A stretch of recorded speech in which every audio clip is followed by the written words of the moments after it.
to the Doctor Who Marathon. I'm your host McEdam, and today we're going to be talking about the Torchwood episode Dead Man Walking, written by Matt Jones, who had previously written the Doctor Who story The Satan Pit and The Impossible Planet, and is directed by Andy Goddard. This is the second story in the series, which features Martha Jones as a character in the series, and it follows straight on from the previous episode, Reset, after Owen Harper had been shot and killed, and this story basically deals with that as the storyline. That is the concept.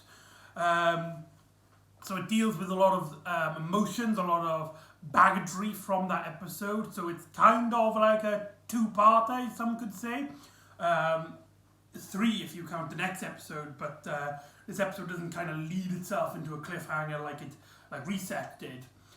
So it does tie into that prominently. Again, like I said, it features Martha Jones, which is one of my favourite companions, so that's really cool. So this is another episode I was really looking forward to. I've only watched this story for the marathon. From what I can gather, this is a really popular story. A lot of people do like it. Not like it's like anyone's favourite, but a lot of people seem to enjoy it and like the concept of it dealing with death and mortality and morality and immortality, just all the mortalities.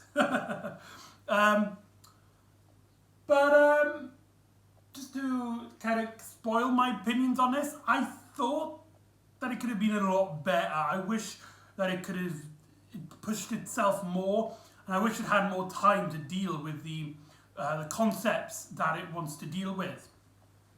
Let's start off with literally just a pre-credit sequence in which Martha Jones is actually going to start doing her autopsy on Owen to examine his body and stuff. And Jack basically tells him, "No, wait! Nobody touches him until I get back." And so the Torchwood team are kind of left there waiting as Jack has this small little plot at the start. He gets introduced to this girl that he meets in this bar. And I mean girl, what I mean is like a child who seems to have some sort of psychic ability to foresee the future. And she basically gives Jack information that Jack wants. It's like a fortune teller, but in the form of a little girl. And the fortune teller girl is like, you'll find it under a church. It was the priestmen, they found this, what you're looking for, and they couldn't control it, so they buried it underneath a church. And so they built the church around it, and so Jack goes to this church, St. Mary's Church, in which he finds just weevils everywhere. Absolute, just Weevil Town, man. Weevil Town. This is one of the few stories in Torchwood's canon that heavily deals with weevils. Since Comeback from Series 1, that dealt a lot with weevils. Now this story also deals with weevils. Again, they're not really a prominent villain, but the way they're actually dealt with here makes them feel like they've been building up to this, despite the fact that, they clearly didn't. But kind of an interesting concept. And Jack finds what he's looking for, this box. But upon taking it, it wakes all the weevils, and they basically go chasing at them. We get an action scene off screen.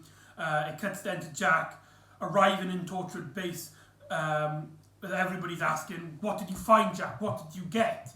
And Jack opens the box, he takes the thing out, and he turns around. It's a resurrection gauntlet. Last scene in They Keep Killing Susie, this is the second resurrection gauntlet.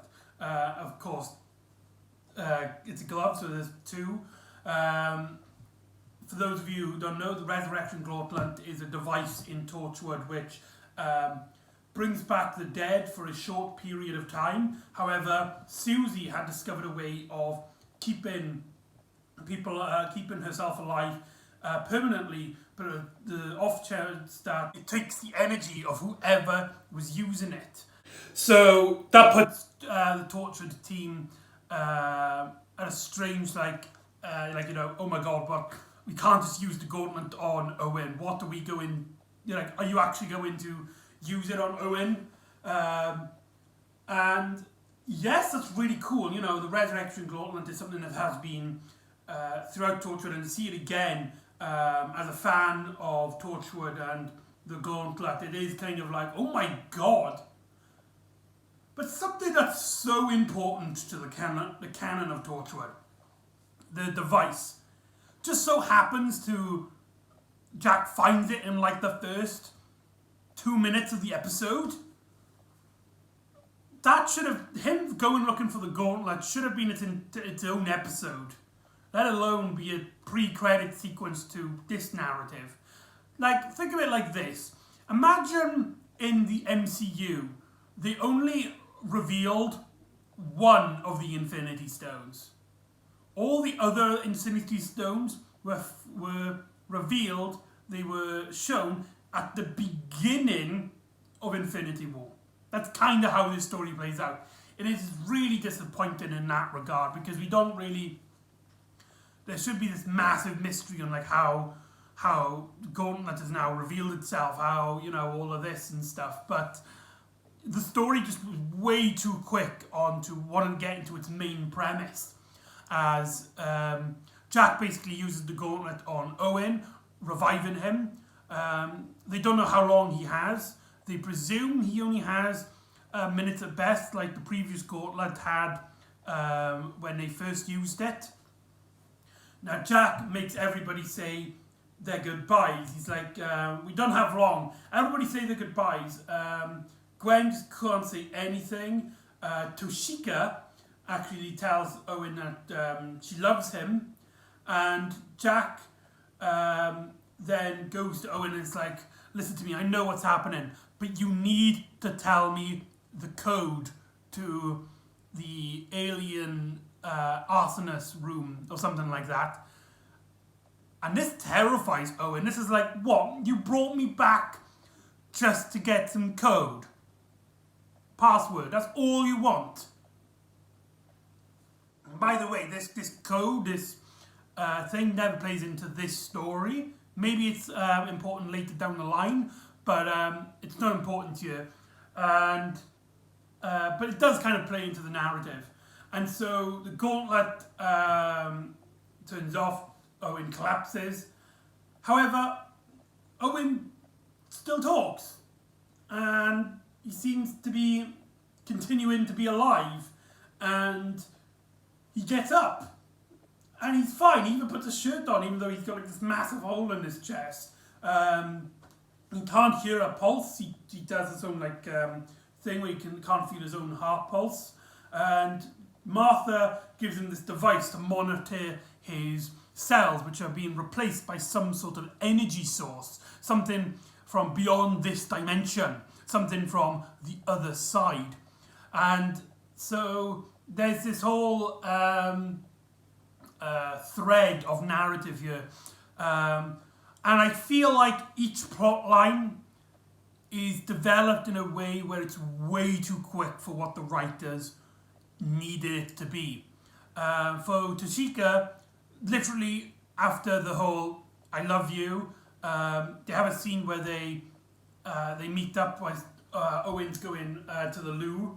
He doesn't actually need the loo, but it's kind of like going off. And Toshika's like, "Oh, about that thing I said." Owen's like, "Oh yeah, you didn't mean it. I know. I was dying. The last things you can say, heat of the moment. I understand."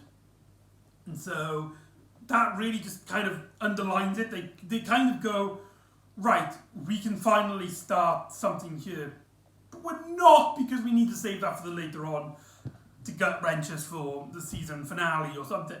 I presume this will be something important for the series finale, because the final episode of this series features both of their last appearances. With Jack and... with Owen and Jack they kind of have moments later on. That's like a really interesting bit later down the line. Owen and Gwen have like a small little moment when Owen has this plan to basically kill himself permanently because he doesn't know what he's transforming in. He has no idea what he's going to, like what is going to happen to him. Well, they do, but not at the moment. So he kind of like lobotomizes himself, or at least that's the plan anyway. Frees his brain so that the neurons cannot connect, killing him permanently. Owen and Martha have some few scenes where they really just talk about like the technical aspects, seeing as they're both doctors. But Martha is also curious about the afterlife. And I like how it starts off with Owen being Owen and having a laugh about it. Originally he takes the mick, but then he like tones down and is like, I saw nothing. There was absolutely nothing there. Just emptiness, just nothing. I couldn't even remember anything. And Martha mentions how previously in their previous discussions that there was mentions of a creature, something sentient inside that void, waiting for something, that is stalking people, that's in the afterlife. When all of a sudden Owen has this massive meltdown, he sees himself back in this void where he can hear a voice calling out to him in this strange, forgotten language. As Owen is just freaking out, and Jack asks him what he sees, and Owen is like, there's something in the darkness, I can sense it, I can feel it. And they try to learn about the Gauntlet and its history in that church, where Gwen discovers ancient history about the nature of a similar event, of a girl that was brought back to life back in the 17th century or something, where a massive catastrophe happened, where the first sighting of the Grim Reaper, of death itself, first appeared into man's mythology, and this entity killed 11 people, and according to the biblical text, it needs 13 people it needs to kill the 13 people personally in the real dimension in order to make claim on Earth. And so it's trying to basically resurrect itself through Owen, changing Owen into basically the Grim Reaper, and allowing itself to break free and allowing itself to start killing 13 people. They also learn that they defeated it by faith. They defeated it by something called faith. It's not really clear what that means, and that's part of the mystery. It's like, what's going on? Owen kind of has a meltdown and he goes clubbing, which is really funny, and he has a bunch of drinks about alcohol. I don't think he can get drunk. We have a really fun scene of Jack.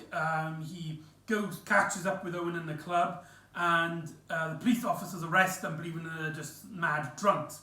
And we have one of the really great scenes in the story in which Jack and Owen are just sitting down and they talk to each other about, their life, their stories. It starts off, again, like humorous. It turns out because there's no blood flow in Owen's immune system, that he can't get horny, he can't get hard. So that's hilarious. But also as well, the alcohol in his system he can't digest it. It's just kind of in his stomach. So he does this thing where he kind of leans onto a wall, so his upside down, so his head's on the floor, and he kind of spews it out. John Barrowman's reaction to this seems really genuine. That is the most disgusting thing he's ever seen. I am convinced, even though I know it's all like, makeup and special effects and stuff, and the camera angles don't really work from his point of view, But I am convinced that that was not him acting. That was John Barrowman actually going, oh my God, that's disgusting. That's a really fun moment. But Owen starts to then kind of realise, it's like, right, any single moment, any single second could be my last. I could die at any second. And I started to appreciate so much. Just touching the wall is just such an amazing feeling. It's something you just take for granted. And he then kind of talks to Jack about how he really envies his immortality at the moment. And Jack is like, for what it's worth, immortality is overrated. When you are an immortal, you lose the appreciation for the smaller things. You never notice the cracks on the wall anymore. You don't appreciate that kind of small stimulus. They also have a joke about how Jack does a joke about this poet that he apparently slept with, and Owen is like, at this point we don't actually know whether to take you serious or not. And Jack then makes this comment that's like, when you've lived as long as I have, you have no real need to make it up. Basically implying, do you know how in Doctor Who there's the rule, the doctor lies? Well, for Jack, it's the opposite. Jack always tells the truth. So all those little jokes, all those little nags that Jack has done, they were all true. At least that's what this scene is heavily implying. And Owen breaks down. It's like, I know you didn't bring me back just for the codes. Why did you bring me? Was it guilt? Was it guilt? And Jack is like, no, maybe. But mainly it's because I'm not ready to give up on you. I think there's a chance that we can keep you alive. We can keep you here. And I'm still not ready to give you up yet. And with that moment then, Jack basically announces to the police, he's part of Torchwood, let us out. And so they go and fight the bad guys. But however, before they head back to Torchwood base, they actually run into a few weevils, a massive crowd of them that just starts chasing them. Jack originally believes that it is a part of him, that the fact that he is that he stole the Gauntlet means the weevils are after him.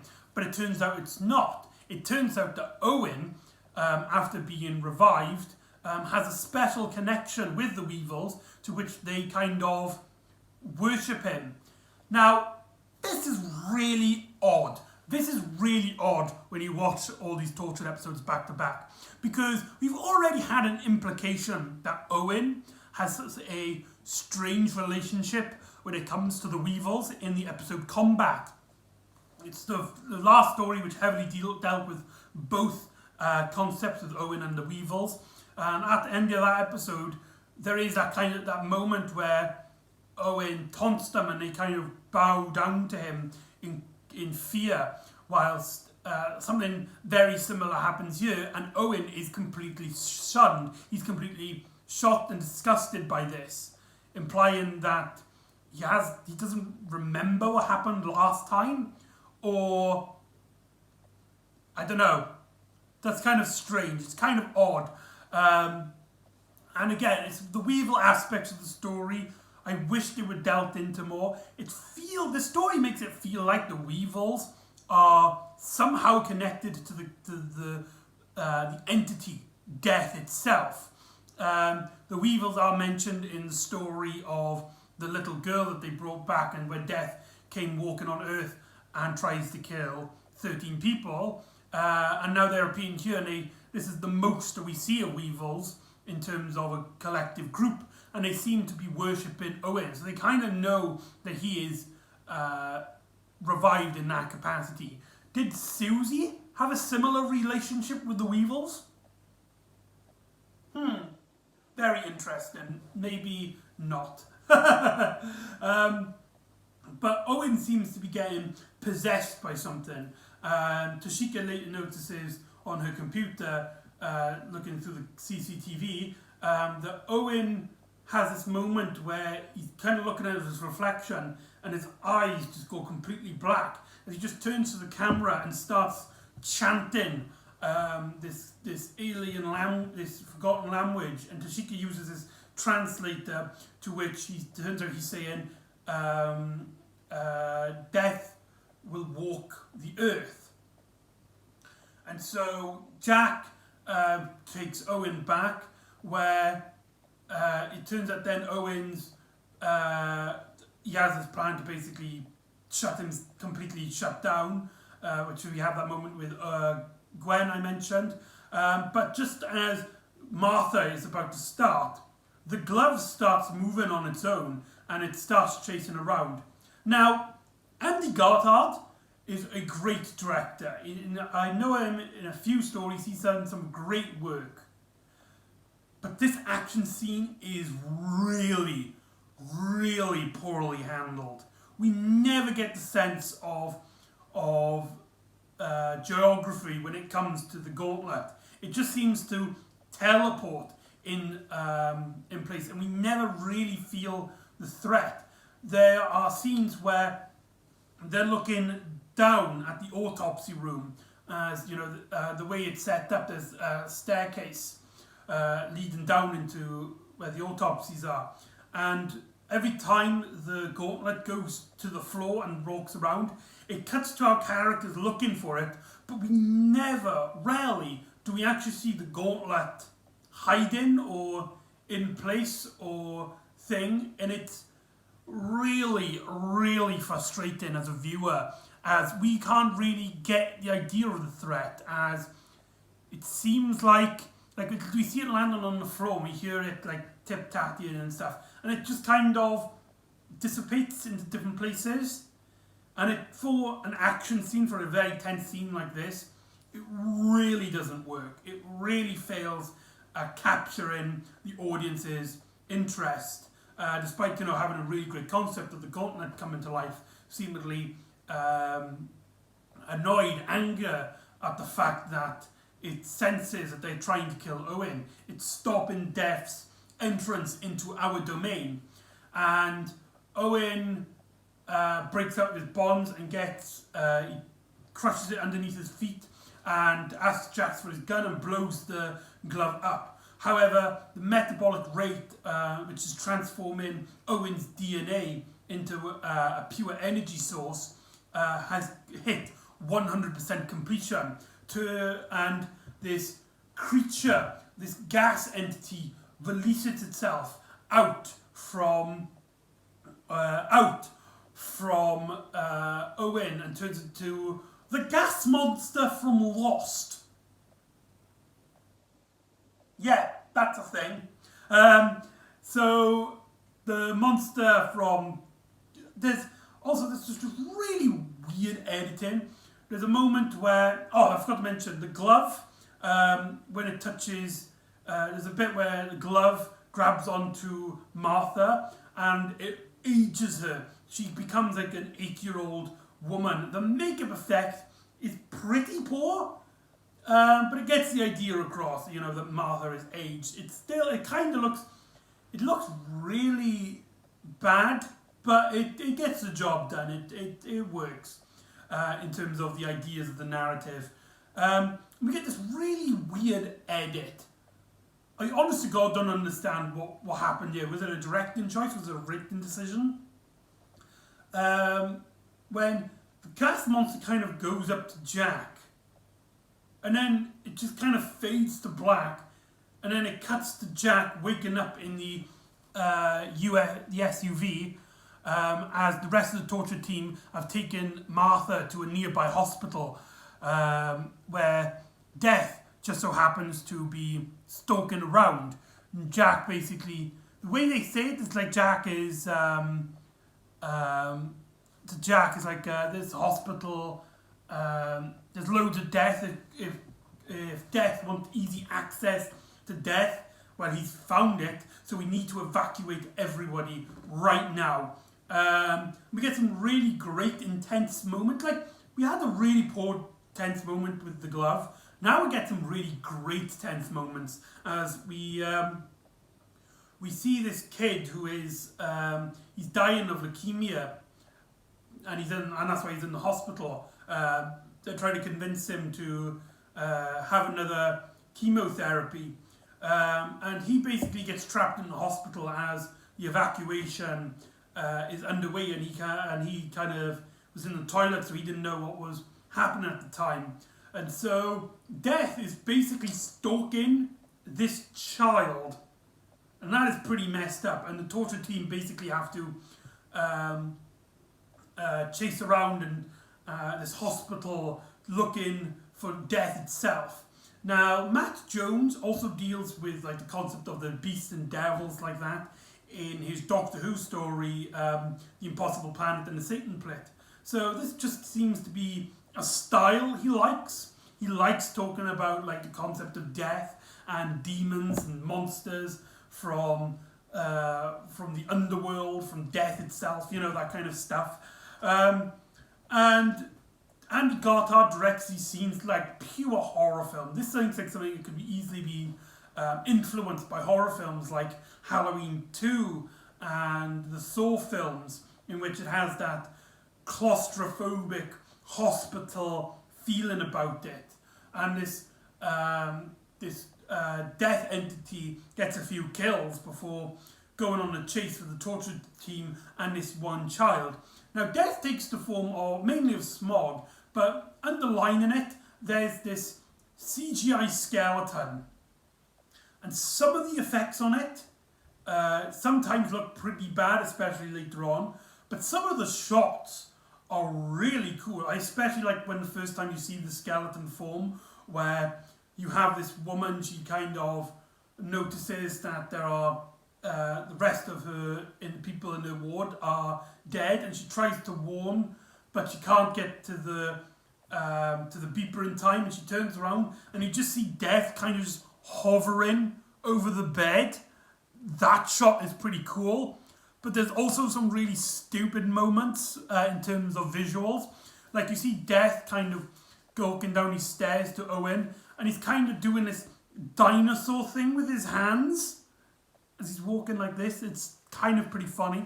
And Owen basically is like, he gets on to everybody on the phone. It's like, I've done my research. It turns out that the girl that they brought back, her name was Faith, and she basically ended her life to stop death. If she died, then death dissipated. Her connection with Death's connection with life was through this girl named Faith, and this kind of clicks with Owen. It's like right, and he basically, I love this scene where he just grabs this child, he sits him down, and it tells him that that leukemia is scary and terrifying, and it kills a lot of people, but it doesn't kill everybody. And one of the things that all those people who survive have in common is that they were strong-willed. They had the mental capacity to want to survive, to want to thrive. And sometimes you just gotta risk everything in the small chance of defeating death. And so he's like, I'm gonna be sorry. And so he basically tells Toshika and this child to run away from death, which appears. But he locks the door behind him as he comes face to face with death, and he grabs it by the hands. And you have this really silly fight scene when you consider that it is a torture episode dealing with the Grim Reaper. Where they kind of struggle and do this. Jack and Gwen run into the room, but as soon as they get there, Jack's like, "No, stop! Let him handle this." As Death seems to turn into this light, into this energy source, and dissipates back into his own dimension, as he couldn't feed off Owen because Owen was his connection to life, but he had to kill to keep him part of the universe. So it was kind of, he basically beat him in a puff of logic. I think that was the idea. But either way, Death is dead, and Owen seems to still be alive. Later on, Martha Jones is having this discussion with Owen and says, like, the energy inside you is an unknown source. We know nothing about it, but it seems to be slowly dissipating. But we have no concept of time when it comes to this. You could die in 6 minutes or in 90 years. But either way, for the moment, your entire life is by a clock that we have no idea what the time is set to, essentially. And that is the end of Dead Man Walking. So, yeah, overall, I feel like a great idea, a great concept, but it's way too rushed. The narrative flows has this, like, they find out something, but then the story has to stop because there's a convenience stuff, and start, stop, which kind of disrupts the flow and really doesn't get interesting until they get into the hospital, when it becomes just a full-out horror movie. Martha Jones, despite her only being in 3 episodes in this series, is very underutilized here, and she just becomes, in this episode, another member of the tortured team, sort of how like Tashika and Yanta were earlier on in series 1. And so that is really disappointing as a fan of her. But I kind of understand, this is an Owen story first and foremost. And for an Owen story, him as a character, it does do some pretty good stuff. It does delve into his character. He has some nice moments, some nice character interactions, specifically with Jack in the prison. But I think overall, I was really disappointed with this. It was an episode which I've heard a lot about, and I was interested in the concept, and even more thrilled when I learned that Martha Jones, it was one of the Martha Jones episodes. But after watching it has honestly bummed me out, because I really wanted to enjoy this one. I love the idea of Torchwood fighting death itself. You can't go more metal than that. But it's not that good. And that's a crying shame. That is a crying shame. So anyway, that's Dead Man's Walking. So join me next time where Donna Noble has to learn some truths about humanity as her and the Doctor unravel a conspiracy in the future revolving around the exploitation of slavery. So join me next time for Planet of the Ood, and I'll see you next time on the Doctor Who Marathon. Ta-da!